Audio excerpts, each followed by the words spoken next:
오늘 본문에서 이스라엘 백성들이 만나밖에 보이는 게 없다라고 하면서 아주 그냥 넌더리를 떨면서 하나님께 아우성인 장면을 보게 됩니다. 이분들은 지난 1년 동안 광야 생활을 했어요. 출애굽기 16장에서부터 이분들이 만나를 먹고 여기까지 왔는데 도저히 참을 수가 없는 상황이었습니다. 우리 만나에 대해서 잠깐 좀 보면요. 광야에서 하나님께서 만나를 주셨죠. 또 그 다음에 걸 보여주시면 그 이슬이 마른 후에 광야 지면에 작고 둥글며 서리 같은 것이 이렇게 있는데 이게 뭐냐? 그렇게 했더니 이게 뭐냐면 여호와께서 너희에게 주어 먹게 하신 양식이다. 이렇게 얘기를 했습니다. 무리가 아침마다 각 사람은 먹을 만큼만 거두었고 햇볕이 뜨겁게 쬐면 그것이 쓰러졌더라. 이스라엘 족속이 이 이름을 만나라 했다. 이 만나가 여러분 이것이 무엇이냐? 영어로 what is it? 그렇게 얘기한 거예요. 이게 뭐지? 라고 했습니다. 그랬더니 아무도 답할 수가 없는 거예요. 뭔지 잘 모르는 거예요. 뭔지 잘 모르는데 히브리어로 뭔지 잘 모르는 거 what 이 man이에요. man. 그러니까 이제 어떻게 된 거냐면 히브리어로 야 이게 뭐야? 만후 이렇게 된 거예요. 만후 이렇게 되는 거거든요. 그래서 이제 만후 하다가 만만 남았어요. 그래서 만나가 된 겁니다. 만나는 실제로 라틴어에서 이제 그것이 이제 발음이 이렇게 돼갖고 만나가 된 거지. 이들은 무엇을 먹었어요? 가시 같고 희고 맛은 꿀 섞은 과자 같은 무엇을 먹었는데 무엇을 먹었는지 모르고 무엇을 먹으면서 40년을 살았습니다. 한번 보여주실래요? 그 학자들에 의하면 저렇게 그 광야에 때로 이슬과 함께 저렇게 뭔가 밀가루 같은 것이 잔잔하게 내리는데 약간 달콤하고 그렇대요. 아마 저것이 만나가 아마 저런 식으로 내리지 않았겠는가 그렇게 학자들이 짐작하는 그 만나입니다. 이들은 만나를 1년 정도 먹었는데 굉장히 고통스러웠어요. 그래서 만나밖에 보이지 않는다. 그런 얘기를 하죠. 6절부터 9절에 이런 불평을 합니다. 만나는 가시와 같고 모양은 진주와 같은 것이라 백성이 두루다니며 그것을 거두어 맷돌에 갈기도 하고 절구에 찢기도 하고 가마에 삶기도 하며 과자를 만들었으니 그 맛이 기름 섞은 과자 맛 같았더라. 그렇게 얘기를 합니다. 하지만 이게 만나만 매일 먹으니까 이렇게도 요리하고 저렇게 요리하면서 이 테이스트를 한번 이렇게 해보려고 했지만 감당이 안 되는 거예요. 뿐만 아니라 이게 스테미너 음식도 아닌 거죠. 6절에 우리의 기력이 다하여 라고 얘기한 걸로 봐서 이걸 먹고 힘이 나는 건 아닌 거예요. 다이어트식이에요. 다이어트식. 얼마나 힘들었을까 생각을 해보세요. 그래서 오늘 본문에서 무슨 얘기를 합니까? 고기를 달라. 우리한테 고기를 좀 누가 줄 수 없냐? 그런 얘기를 하면서 5절에 우리가 애굽에 있을 때 값없이 생선과 오이와 참외와 부추와 파와 마늘을 먹은 것이 생각이 난다 라고 얘기하면서 그냥 이들이 아우성을 이렇게 보내는 것을 이렇게 보게 됩니다. 같은 입장에서 이게 참 이해가 좀 되는 구석이 있죠. 1년 12달 똑같은 것만 먹었으니까. 그런데 이분들은요, 이게 어떤 의미에서 자기들에게 주어졌는지에 대해서 골똘히 생각을 못한 거예요. 지난 1년 동안 이것을 먹으면서 만나가 무엇이냐는 질문은 했지 만나를 왜 주셨는지를 이들이 알려고 하지 않았어요. 한번 이렇게 그 사진을 좀 볼까요? 이제 여기 이제 앞에 여기 이렇게 나왔잖아요. 그러니까 가시와 같고 진주와 같은 거다. 가시와 진주 저런 건 비슷한데 아마 저런 것이었을 거다. 이렇게 추측을 하죠. 그 다음에 이렇게 보여주시면 아침부터 이렇게 여기서 만나서 열심히 저렇게 가져다가 이제 먹었는데 온통 만나밖에 없는 거죠. 만나를 왜 주셨는지를 이들이 몰랐어요. 그래갖고 결국 불평불만을 하다가 광야에서 다 쓰러지고 신명기에 두 번째 세대가 왔을 때 하나님께서 만나를 주신 목적을 신명기 8장에서 얘기를 하십니다. 한번 같이 봅시다. 너를 낮추시며 너를 줄이게 하시며 만나를 내게 먹이신 것은 사람이 떡으로만 사는 것이 아니요 여호와의 입에서 나오는 모든 말씀으로 사는 줄을 내가 알게 하려 합니다. 그러니까 하나님께서 사람이 떡으로만 사는 게 아니라 이 정신적인 영역에서, 영적인 영역에서 하나님의 말씀을 가지고 살아가야 사람이 사람답게 살 수 있다는 것을 너희들이 알게 하려고 이걸 하셨다는 거예요. 그래서 이 반석에서 물도 내시고 그래서 같이 주셨는데 이는 다 너를 낮추시며 너를 시험하사 마침내 내게 복을 주려 하심이었다. 그럼 왜 이런 시간들 속에서 연단하셨느냐면 복을 주려고 그렇게 한 것이었다는 거죠. 여러분, 성경에서요 복을 주신다고 성경 여기저기에 약속을 하셨거든요. 하지만 우리가 조심해야 될 것은 아무에게나 마구마구 복을 주시는 그런 형태로 복에 대한 얘기를 하지는 않았습니다. 복 받을 만한 자리에 있고 복 받을 만한 마음의 상태인지를 시험해 보시고 자격이 있을 때 복을 주시기 시작하신 거예요. 우리에게 복이 약속돼 있지만 우리가 하나님 앞에서 우리의 마음이 가야 될 길, 우리의 영이 가야 될 길을 가고 있고 또 어느 수준에 도달했을 때 비로소 하나님께서 복을 주시는 것으로 나온다는 거죠. 여러분, 이게 굉장히 의미심장한 얘기인 거예요. 궁극적으로 그러면 이런 광야에서 이런 연단과 시련을 왜 주셨는가? 그 얘기가 그 다음 거에 이렇게 보시면 같이 볼 수 있습니다. 그 다음 거가 그 다음에 있는 모양이네요. 먼저 이 배고픔에 대해서 먼저 생각을 해보겠어요. 이 배고픔, 이거는 참 여러분 잘 생각해 보셔야 될 게 우리가 배고픔에 순응하고 살아요. 시장길을 느끼고 싶지 않아서 이렇게 항상 복종하고 배고픔을 예상하고 미리 많이 먹어두기도 하고, 그죠? 배고픔에 대한 두려움에서 이제 긴장과 불안과 조바심이 이렇게 생겨나기도 하고.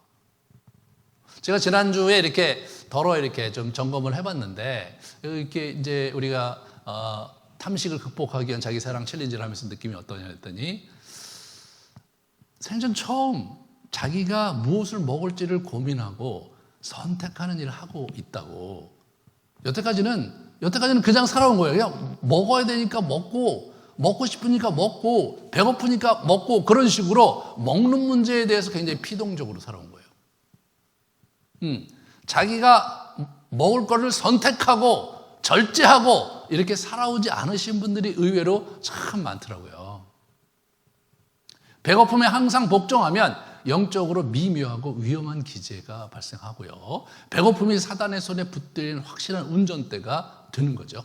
그래서 배고픔이라는 것 자체를 우리가 간과하고 배고픔에 순응하는 것이 우리가 그렇게 살아야 되는 거지라고 생각하는 것 자체가 사실은 영적으로 가야 될 길과는 완전히 정반대의 대척점으로 가게 된다는 것을 우리가 기억하셔야 됩니다. 그래서 하나님께서 만나를 주시면서 사람이 떡이 필요해요. 하지만 그것으로만 사는 것이 인생이 아니고 하나님의 말씀으로 살아가는 것을 너희가 배우고 장착해야, 그래야 복된 길로 갈 수 있다.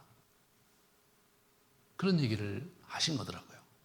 음식은 육체의 연료잖아요. 우울이나 불안을 치료하는 정신의약품이 아니다. 우리가 자기 몸을 자기가 좀 배려하고 몸에게 필요한 것을 먹기보다는 마음이 원하는 것, 내 감정이 원하는 것을 먹을 때가 많아요.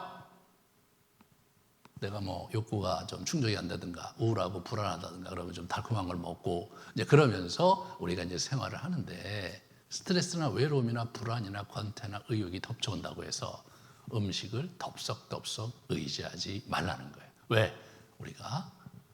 우리 영혼의 길을 놓치기 때문이고, 영혼의 길을 놓치면 심각한 재앙을 우리가 맞이할 수 있기 때문인 거죠.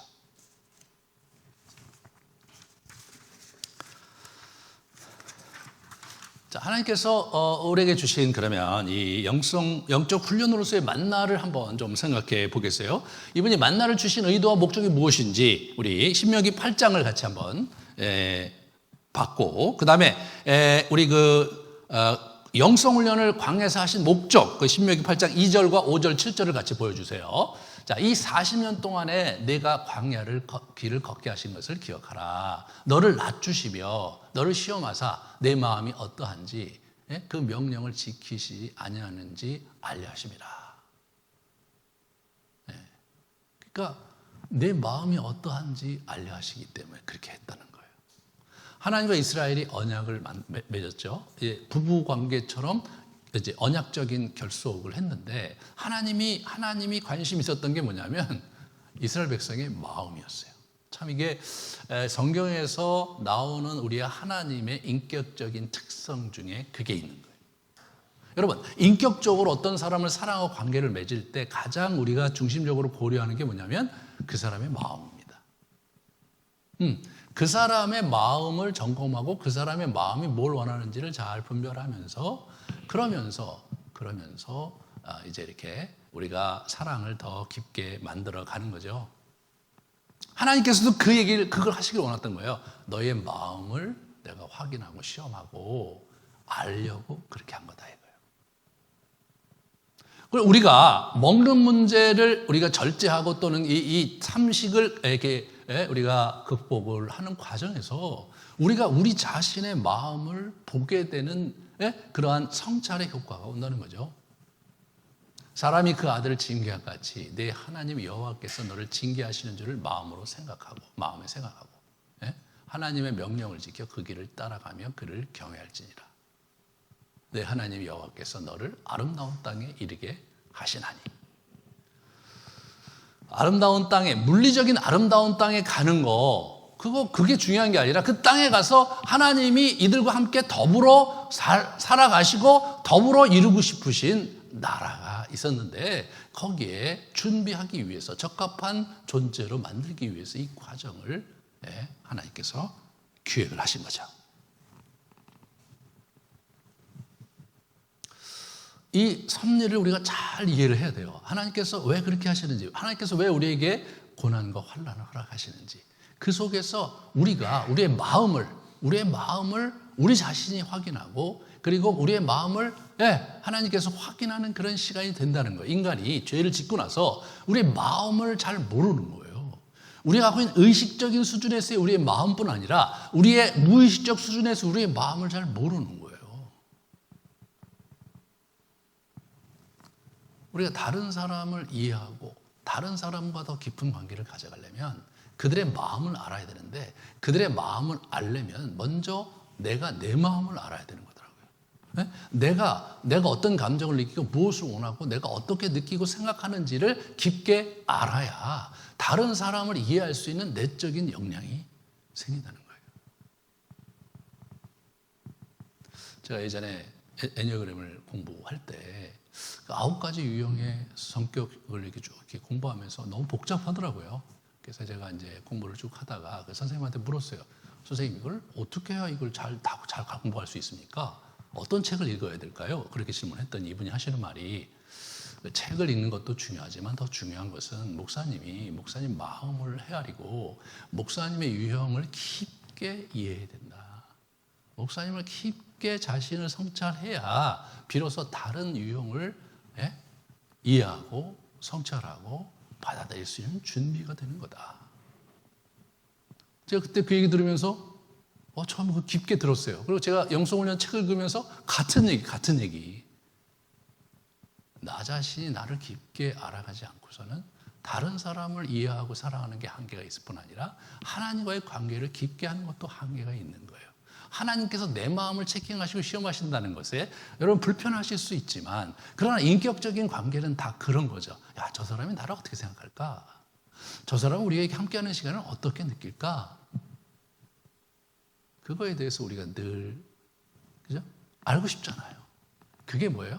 나에게 관심이 있다는 거고 내가 그 사람에게 관심이 있다는 거죠. 만약 내가 관심이 없다면 그 사람의 마음을 알 필요가 뭐 있어요? 내 마음만 알면 되지. 그렇잖아요.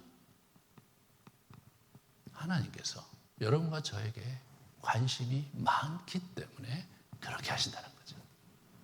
이들은 이제 만나의 목적을 알았어요. 만나의 의도를 알았어요. 궁극적으로 우리 자신을 포기하고 성찰해서 하나님과의 관계에 깊이 들어가고, 그리고 그의 나라에서 약속된 축복과 약속된 아름다운 땅에 들어가게 하시려는 의도가 있어서 만나를 주셨어요. 그러면 도대체 만나가 무엇인가? 예? What does 만나가 무엇이냐 이거예요. 만나의 목적은 알았는데 이 부분에서 예수님께서 요한복음 6장에 답을 주십니다. 하나님의 떡은 하늘에서 내려 세상에 생명을 주는 것이니라. 나는 생명의 떡이니 내게 오는 자는 결코 줄이지 아니할 터이요 나를 믿는 자는 영원히 목마르지 아니하리라. 이 만나는 예수님에 대한 상징인 거예요. 예수님이 만나러 오실 것을 예비하기 위해서 구약의 그런 상황을, 그러한 훈련을 연출하신 거였더라고요. 이 부분을 우리가 잘 이해해야 합니다. 그렇다면 오늘날 우리는 어떻게 돼요? 오늘날 우리가 그러면 떡으로만 아니라 하나님의 말씀으로 살아야 된다. 우리가 그럼 만나를 먹고 살아가야 될 텐데 이 광야에서 뭐를 먹어야 되느냐? 예수 그리스도를 먹고 마셔야 되는 거예요. 그래서 예수님께서 상징적으로 성찬식을 끝나고 할 텐데 이 성찬식이 예수 그리스도를 먹고 마시는 행위의 상징이요 실체였던 거죠. 예수님의 이 이야기를 받아서 우리 사도 바울이 이 이야기와 광야 생활을 연결시키는 그러한 가르침을 고린도 교회에 했어요. 고린도전서 10장에 보시면 모세가 속하여 다 구름과 바다에서 세례를 받고 다 같은 신령한 음식을 먹으며 다 같은 신령한 음료를 마셨으니, 저 신령한 음식은 뭐예요? 만나죠. 신령한 음료 뭐예요? 이 바위에서 물을 내셨잖아요. 그들을 따르는 신령한 반석으로부터 마셨으니 그 반석은 곧 그리스도였다 이거죠. 예, 그 신령한 음식은 곧 그리스도요, 반석도 곧 그리스도였다고 얘기를 하는 거예요. 그런데 그들의 다수를 하나님이 기뻐하지 않으셨으니 그들이 광야에서 멸망을 받았다. 이러한 일은 우리의 본보기가 되어 우리로 하여금 그들이 악을 즐겨한 것 같이 즐겨하는 자가 되지 않게 하려 합니다. 이렇게 얘기를 하는 거예요. 그렇게 얘기해 줌으로 말미암아서 우리가 이 광야에서 이스라엘 백성들의 이야기를 신약 시대에 넘어서 여러분과 저의 이 그리스도인들이 어떻게 바라보고 어떻게 적용해야 될지에 대한 분명한 지침을 우리에게 남겨준 것입니다. 그것은 이스라엘 백성만을 위한 이야기가 아니고 여러분과 저의 영적 여정에 관련된 이야기인 거예요. 우리가 이 연단의 시간 속에서 이 광야 생활 속에서 예수 그리스도를 먹고 마시는 삶을 이거 살아가야 돼요. 그게 어디에 본보기가 되느냐? 그게 광야에 있는 이스라엘 사람들의 본보기인데 주의해야 될 것은 멸망한 사람이 있었다는 거예요. 어떤 사람들이 원망하거나 멸망시키는 자에게 멸망하였느냐. 그들에게 일어난 이러한 일은 본보기가 되고 또한 말세를 만난 우리를 깨우치기 위하여 기록되었느니라. 그런즉 선줄로 생각하는 자는 넘어질까 조심하라. 사람이 감당할 시험 밖에는 너희가 당한 것이 없나니 오직 하나님은 미쁘사 너희가 감당하지 못할 시험 당함을 허락지 아니하시고 시험 당할 즈음에 또한 피할 길을 내사 너희로 능히 감당하게 하시느니라. 아멘. 하나님을 원망하다가 상황을 원망하다가 멸망을 당했어요. 그것을 잘 깨우쳐야 된다는 거예요. 우리가 이 고난 속에서 어려움 속에서 광야와 같은 시대를 살 때 우리의 현실을 원망하면서 또 하나님이 왜 나를 도와주시지 않냐고 원망하고 불평하는 삶을 산다면 우리는 그냥 그렇게 고생하다가 광야에서 낙오자가 되어서 생을 마칠 수밖에 없다는 이 엄중한 현실을 진지하게 우리가 고민해야 됩니다. 모든 사람에게 자기 인생의 광야의 시대가 있습니다. 모든 사람에게 환난과 고난이 예약되어 있습니다. 하나님께서 특별히 프로그램을 만들지 않으셔도 이 모양 저 모양으로 세상이 워낙 악하고 험난하기 때문에 우리의 인생이 어느 모퉁이에서 고난과 환난을 당하게 됩니다. 그 고난과 환난 중에 성도에게 하나님께서 하시는 일이 뭐냐면 연단하셔서 복받을 만한 사람으로 만드셔서 복을 주시는 길로 인도하신다는 거예요. 여기서 이 13절의 말씀을 여러분 많이 들으셨을 거예요. 사람이 감당할 시험 밖에는 너희가 다한 것이 없나니 오직 하나님은 미쁘사 감당치 못할 시험 당함을 허락지 아니하시고. 근데 이게요 12절 저쪽을 떼어버리고 요것만 보면 상당히 좋은 격려의 말씀이지만 때때로 참 어려울 때가 있는 거예요. 왜냐하면 늘 피할 길이 오는 건 아니잖아요. 예? 망하기도 하잖아요. 그걸 어떻게 해야 되는가? 이 13절은요. 이 10장 1절부터 10절을 보면서 13절을 봐야 되는데 특별히 어떤 장면이냐면 광야에 있는 이스라엘 사람들을 생각하면서 13절을 이해해야 되는 거예요. 사람이 감당할 시험 밖에는 너희가 당한 것이 없나니. 굉장히 일반적인 거예요. 무슨 얘기냐? 광야를 지나가면서 겪게 되는 그러한 여러 가지 환난이 그냥 광야를 사람들이 여행할 때 누구나가 당할 수 있는 그런 어려움을 너희가 겪은 것뿐이다. 물 문제가 있을 거고 먹거리 문제가 있을 거고 잠자리 문제가 있을 거고 그죠? 한낮에 떼약볕의 문제가 있을 거고 너희가 그거 다 하는 거다. 그거 다 하는 거다. 만약 너희가 그거를 감당하지 못할 그런 상황이면 하나님께서 피할 길을 주셨죠. 예, 여러분 그렇잖아요. 광야, 저 홍해를 가르셨잖아요. 물이 없을 때 이렇게 바위를 쪼개서 물을 주셨잖아요. 하나님께서 그렇게 하셨다는 거예요. 피할 길을 내사 능히 감당하게 하셨다는 거를 그거를 잘 봐야 된다는 거예요.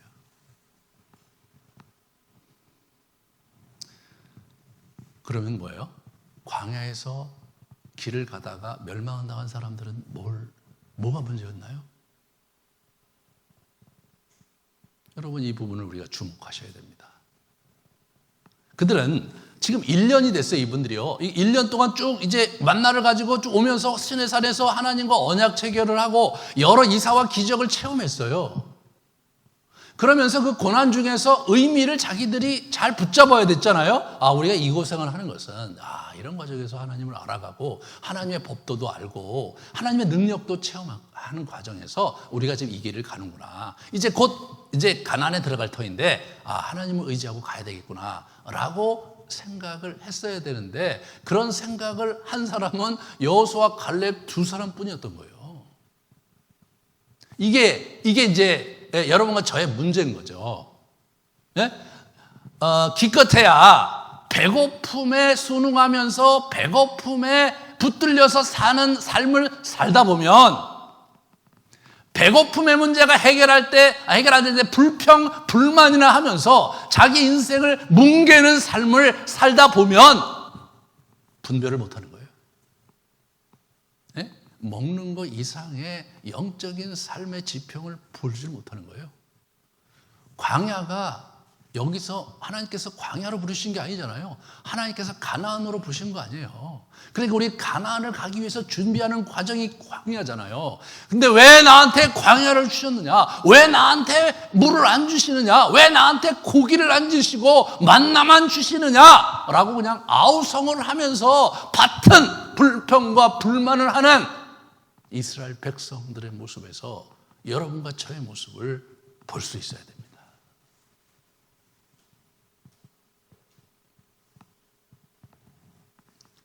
그러다가는 하나님께서 성경에 약속된 여러분과 저에게 허락하신 수많은 선한 약속들, 아름다운 땅은 보지도 못하고 우리의 영적 여정이 도중 하차할 수 있다는 긴장을 여러분과 제가 가져야 됩니다.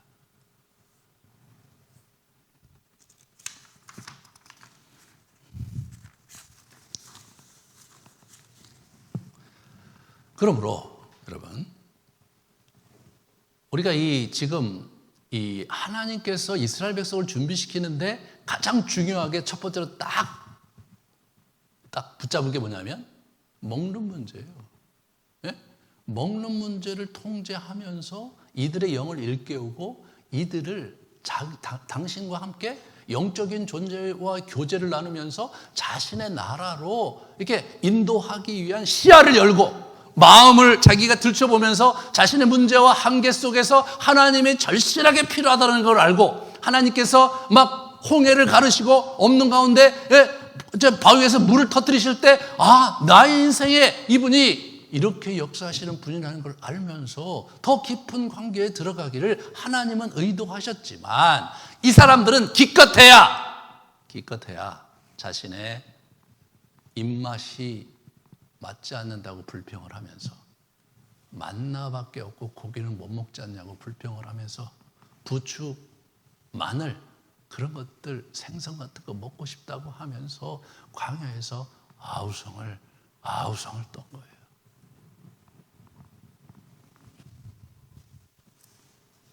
이것을 우리가 잘 보셔야 합니다. 코로나 팬데믹 속에서 상황이 정말로 너무나 안 좋은 가운데 흘러가고 우리가 감당할 수 없는 현실 속에 이제 우리가 놓여 있게 됩니다. 뭐 잠깐 왔다가 전염병이 예전에도 그랬지 사라질지 했는데 사라지기는커녕 내년까지 이 상황이 계속 가야 되면서 이게 막 그 여러 가지 사회 체계와 경제 체계와 여러 삶의 여러 구조적인 변화가 급격하게 일어날 것이고 그 변화 속에 여러분과 저의 인생은 어느 골짜기에 어떻게 휩쓸려 갈지를 가늠할 수 없는 어려움에 우리가 봉착한 거죠. 하나님께서 여러분과 저를 광야에 들이미신 거예요. 한국교회를 광야에 들이미신 거예요. 온 지구촌에 있는 인간들이 놀라운 과학 문명을 가지고 아주 그냥 엄청나게 대단한 것처럼 그렇게 떠들어대면서 살았지만 그것이 아무것도 아니라고 그러면서 겸허하게 그들을 광야 속에 몰아붙인 거죠. 우리가 이러한 하나님의 주권을 인정하면서 오늘날 여러분과 제가 어떻게 그럼 이 현실을 극복할 것이냐를 진지하게 고민하면서 이 과정을 가고 있는데 여기에 아주 정확한 힌트와 지침이 바로 만나 이야기입니다. 그러므로 이 먹는 문제를 통제하는 것 자체가 기껏해야 우리의 건강을 관리하고 기껏해야 우리가 좀 소화를 편하게 하고 기껏해야 삶을 좀 윤택하게 하는 이 정도 수준의 이야기를 넘어서는 그러한 깊은 영적인 의미가 있다는 사실을 오늘 이 시간 여러분이 붙드시기 바랍니다. 탐식을 극복하는 게 영성 기르는 일에 있어서 굉장히 첫 번째 초석일 뿐만 아니라 굉장히 중요한 일이라는 것을 우리가 붙드셔야 됩니다. 여러분 제가 지난번에 내 몸 사용 설명서라고 게리 토마스가 쓴 저 또 하나의 걸작 하면서 여러분한테 소개를 해드렸어요. 그랬는데 읽어보라고 했는데 사신 분도 몇 분 안 되시고 읽으신 분도 많지 않으세요. 그래서 제가 답답해갖고 저거를 제가 두 차례에 걸쳐서 나눠서 정리를 하고 강의를 해야 되겠다. 그래서 오늘 첫 번째 하고 나머지 반은 후반부에 11월 달에 이제 하게 될 겁니다. 먼저 우리는 이 몸에 대해서 성령의 전으로서의 몸을 잘 생각을 해야 되겠어요. 우리 고린도후서 7장 여기 보시면 거룩함을 온전히 이루어 육과 영의 온갖 더러운 것에서 자신을 깨끗하게 하자 하고 하면서 우리가 영만 깨끗한 게 중요한 게 아니라 육도 깨끗하게 해야 된다. 왜? 성령의 전이기 때문에 너희 몸은 너희가 하나님께로부터 받은 너희 가운데 계신 성령의 전인 줄 알지 못하느냐. 그런즉 너희 몸으로 하나님께 영광을 돌려야 된다. 우리 몸을 하나님의 거룩한 도구로 쓸 생각을 하고 잘 관리하고 보존하는 것, 이것이 정말로 중요하다. 여러분이 육을 돌보는 것, 자기 몸을 챙기는 것, 그것은 자기 사랑의 기초입니다. 탐식 극복으로 자기 몸을 지키는 것, 자기 사랑의 기초예요. 자기를 사랑한다고 하는 사람이 아무거나 막 먹고 말이에요. 몸에 해로운 것도 막 먹고 말이에요. 그러는 거예요. 내가 정서적으로 이게 필요하기 때문에 이걸 먹는 거예요. 먹는 거예요. 담배 피고 술 먹고 그러는 거 왜 먹습니까? 예? 왜 먹어요? 정서적인 욕구 때문에 먹는 거지. 무슨 몸의 욕구 때문에 먹는 건 아니죠. 그렇죠? 이 부분을 잘 우리가 기억을 해 보셔야 돼요.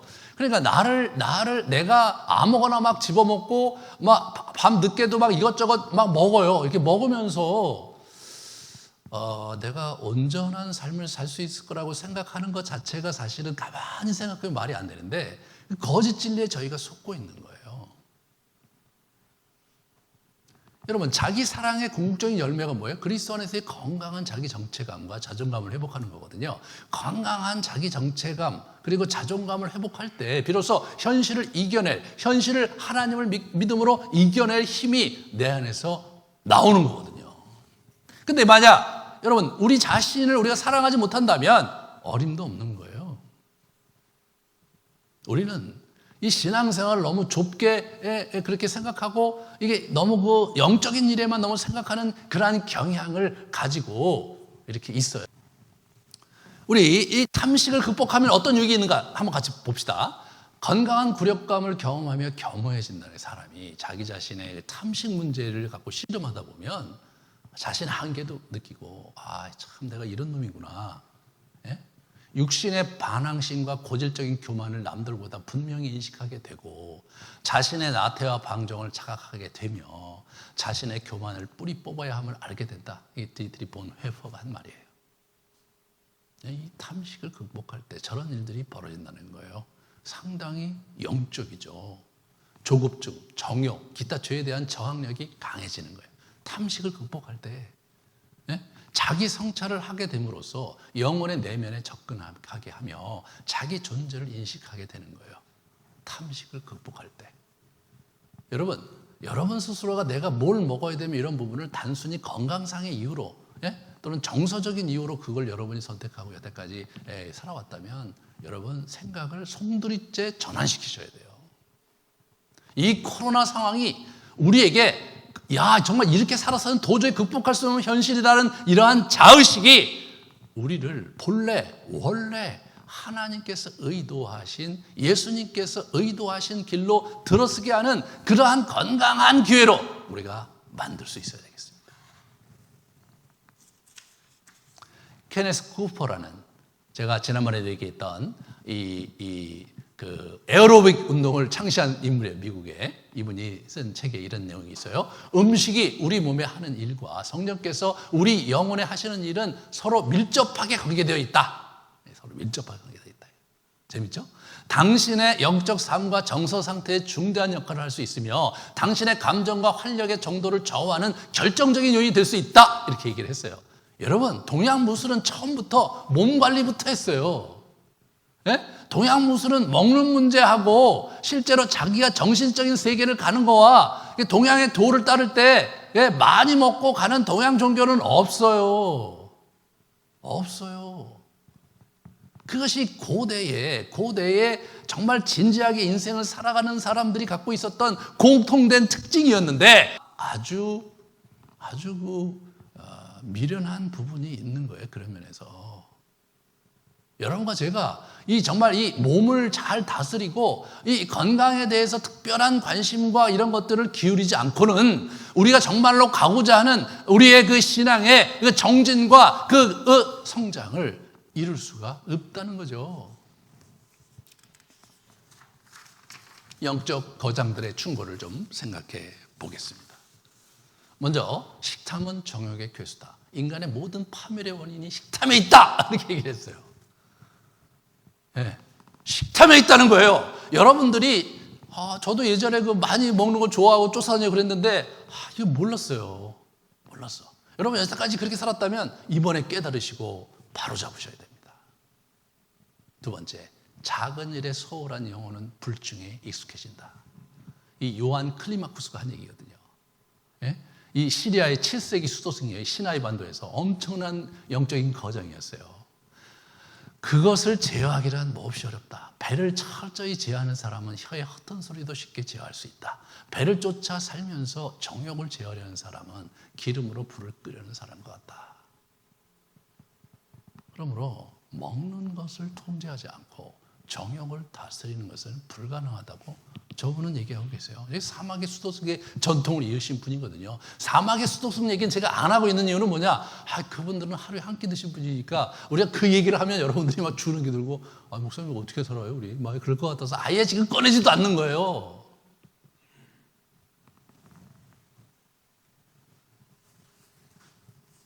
켈빈도 하루에 한 끼를 드셨다는 얘기 들으면서 이거 진짜 우리가 켈빈을 제대로 이해하고 사는 건가? 그런 생각을 하게 되더라고요.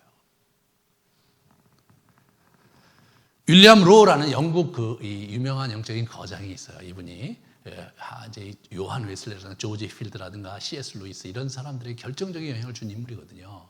이런 얘기를 하셨어요. 노골적으로 식탐과 방종에 젖어 살아가는 사람들에 비하면 그냥 많이 먹고 마시는 사람은 그런 삶의 여파를 잘 느끼지 못한다. 그래서 많이 먹고 마시는 게 뭐 문제라고 생각 안 하겠죠. 후자의 방종은 그냥 많이 먹고 마시는 사람의 방종은 사람의 눈으로 보기에는 수치스러운 일이 아니며 본인의 양심에도 별로 찔리지 않는다. 하지만 그런 삶은 덕을 기르는데 언제나 큰 방해가 된다.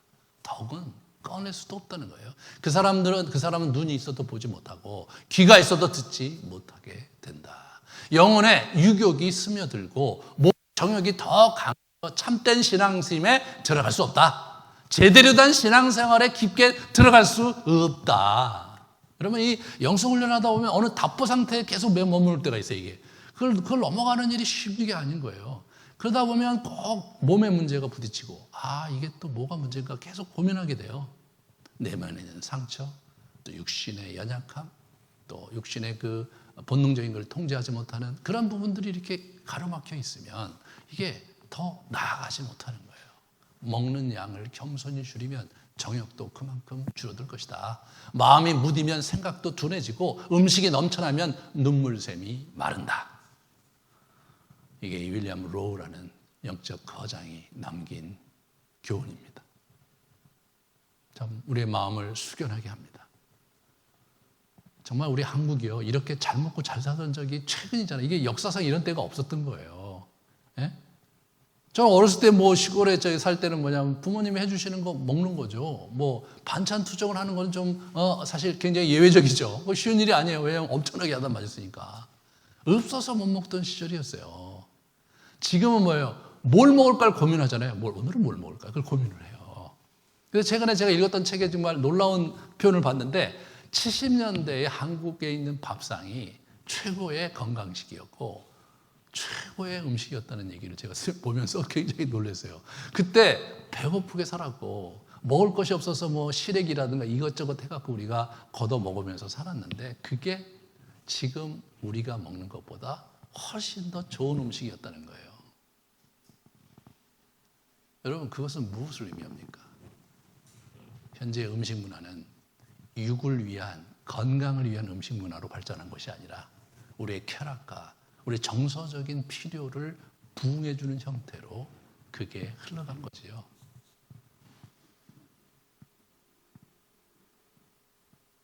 신앙생활 하면서도 자기 내면의 상처 또는 내면에 이런 어려운 문제가 생기면 어떻게 해낼지 몰라. 주체할 줄 모르는 거예요. 그걸 다루는 게 영성을 위해서 최고로 중요하거든요. 자기가 갖고 있는 상처를 다루는 거, 자기가 갖고 있는 분노를 다루는 거, 자기가 갖고 있는 열등감을 다루는 거, 그게 다 자기 문제잖아요. 근데 여러분, 그런 걸 우리가 배운 적이 별로 없는 거예요. 저도 막 이 책, 저 책, 수많은 책을 읽고 제가 이제 이렇게 목회를 해야 되니까 읽으면서 느끼는 건데 생각보다 배워야 될 게 되게 많아요. 그런데 영성훈련을 깊이 또 이렇게 나름대로 하다 보니까 그런 책에 나온 얘기는 또 너무 또 이렇게 뭐랄까 아직까지 굉장히 얕아요. 깊이가 별로 없을 게 너무 많은 거예요. 그러니까 이제 진지하게 자기 영혼의 내면에 깊이 들어가서 쓰신 분들의 책을 보잖아요. 그러면 소스라치게 놀래요. 아니 어떻게 이분은 이런 통찰을 어떻게 얻게 되셨을까? 왜 나는 이런 걸 모르고 이렇게 버젓이 이렇게 나이가 들었는데도 여전히 모르고 살아갈까? 저는 그런 생각이 돼요. 우리가 그 어느 때보다 풍요의 시대를 살고 있지만 우리 영혼은 다 대부분 우리의 영적인 것은 난장에 불과한 거예요. 난장에. 뭐 대단한 걸 하는 것 같지만 사실 초라하기 그지없는 거예요.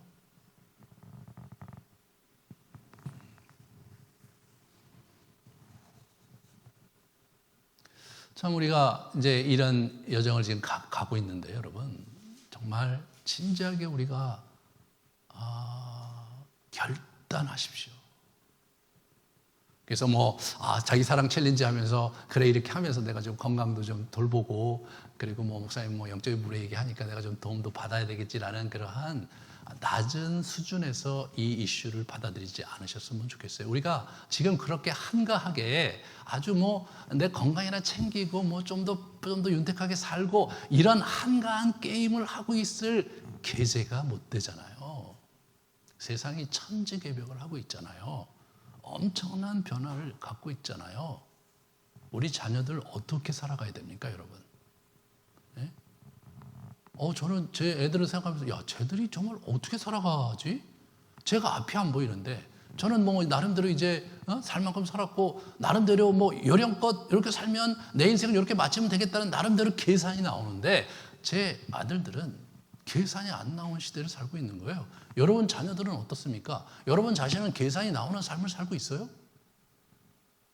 아직까지 그것이 여러분의 코앞에 닥치지 않았기 때문에 그 심각성을 모르고 있을 뿐이죠. 예. 지난 100년 동안에 겪었던 변화보다 더 크고 강한 변화가 우리 앞에 이렇게 놓여 있는데 도대체 그 변화가 어느 꼭지에서 어느 방향으로 튈지 예견되는 상황이 아니란 말이에요, 이게. 그런 상황이란 말이에요. 네. 정말 저와 여러분이 진지하게 하나님 앞에 우리의 삶을 준비하지 못한다면 어떤 일이 벌어질지 모르는 거예요. 이스라엘 백성이 막연하게 생각하고 광야 생활을 한 거 아닙니까? 언젠가는 가게 되겠지. 네. 가고 가다 보면 도착하지 않겠어? 네. 광야는 여러분 땅을 통과하는 길이 아닌 거예요. 광야는 마음으로 통과해야 되는 길인 거예요. 여러분의 마음으로 통과해야 되는 길을 우리가 가야 되는 거예요. 어떻게 가시겠어요? 어떻게 가시겠어요? 우리 선배들은요, 잘 몰랐지만 금식 엄청나게 했어요. 우리 어머니만 해도 금식 많이 했어요. 저도 어머니 따라서 금식 많이 했어요. 어렸을 때. 우리 저 중학교 때, 대학교 때 많이 했어요. 왜 그렇게 했느냐? 그렇게 해야지 그나마 안 보이는 미래를 열 수 있을 것 같고 그나마 내 마음의 안타까움을 그래도 토로하며 하나님을 만날 수 있을 것 같은 갈망이 있었기 때문에 그렇게 했거든요. 근데 여러분들이 지금 그렇게 처절하게 신앙생활 하십니까, 여러분? 그렇게 금식하면서 결단하면서 막 작정기도 하면서 막 하나님께 매달리고 말이에요. 그렇게 하면서 그냥 예배당에 나와서 밤늦도록 기도하시면서 그렇게 여러분 사시나요? 여러분 그렇게 살아야 될 때예요. 지금 프로그램 만들어갖고 목사님들이 좀 우리 그 영상도 만들어드리고 그렇게 하면서 우리가 여러분 같이 가려고 으쌰으쌰 하고 있는데 여러분 소홀히 생각하지 말아주세요. 네? 이 조그만 이 결단이 실제로 우리의 미래를 여는 강력한 은혜를 하나님으로부터 선사할 것을 믿기 바랍니다. 왜? 성경이 그렇게 얘기하고 있고 우리의 영적인 선배들이 그렇게 말하고 있습니다. 지난 한 주간 또 하면서 잘 안 되고 중간에 멈추고 못하겠다, 될 대로 되라 이렇게 하신 분들이 있다면 마음을 다시 다잡으시고 정말 2022년이 오기 전에 내가 이 먹는 문제 한 방만은 제대로 좀 해결하자. 내 인생에 더 이상 배고픔의 노예가 돼서 짐승처럼 사는 인생은 이제 이 길로 정리를 좀 해보자. 최소한 먹는 문제에 연연하면서 사는 인생은 살지 말아야 되겠습니다. 여러분. 광야에서 낙오된 수많은 이스라엘 사람들이 먹는 문제 하나 해결하지 못해서 모든 것을 잃었습니다. 우리 같이 하나님께 좀 기도하는 시간을 갖겠습니다. 이 탐식을 극복하는 문제가 사소한 문제 같지만 영적인 세계의 문턱을 넘는 결정적인 문지방이라는 것을 여러분이 붙드시고 이번 기회에 함께 가면서 그 길로 우리를 인도해 주실 것을 주님께 의탁하는 그런 시간을 갖겠습니다. 기도하시겠습니다.